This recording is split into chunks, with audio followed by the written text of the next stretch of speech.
Unikalią vaizdo kamerų užfiksuotą medžiagą mums suteikė Panevėžio apskrities vyriausiasis policijos komisariatas. Viskas vyksta gegužės 31 dieną 5:50 ryte Panevėžyje Vilniaus gatvėje.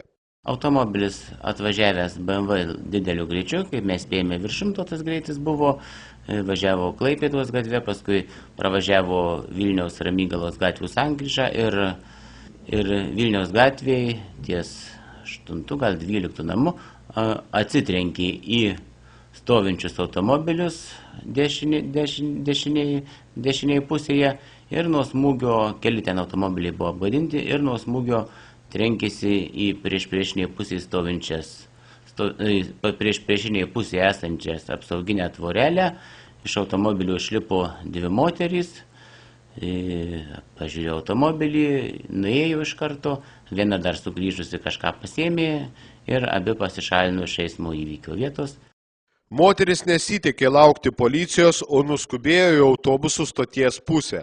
Tuo metu prie BMW jau susirinko nemažas būrys smalsių taksistų, kurie matyt stebėjusi tokių moterų pasilakstymų tuščiomis Panevėžio gatvėmis. Ta pačią dieną buvo nustatyta ir kam automobilis priklauso, ir kas vairavo tą automobilį.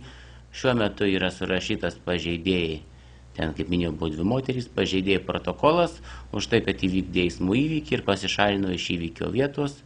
Ir atsakomybė už tai numatyta nuo 3 iki 4 tūkstančių litų bauda su teisės vairuoti transporto priemonės atėmimo nuo 3 iki 5 metų arba areštas nuo 15 iki 30 parų su teisės atėmimu nuo 36 iki 60 mėnesių.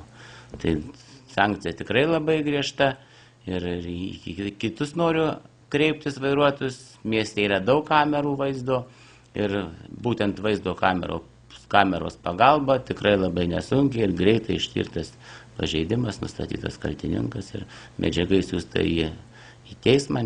Neoficialiais duomenimis BMW priklauso panevėžiečiui, kuris išvykęs atostogauti į Ispaniją, o žmona su drauge, pasiėmusios vyro automobilį, bandė pasilinksminti Panevėžyje, dalyvaudama susigalvotame drage miesto gatvėmis.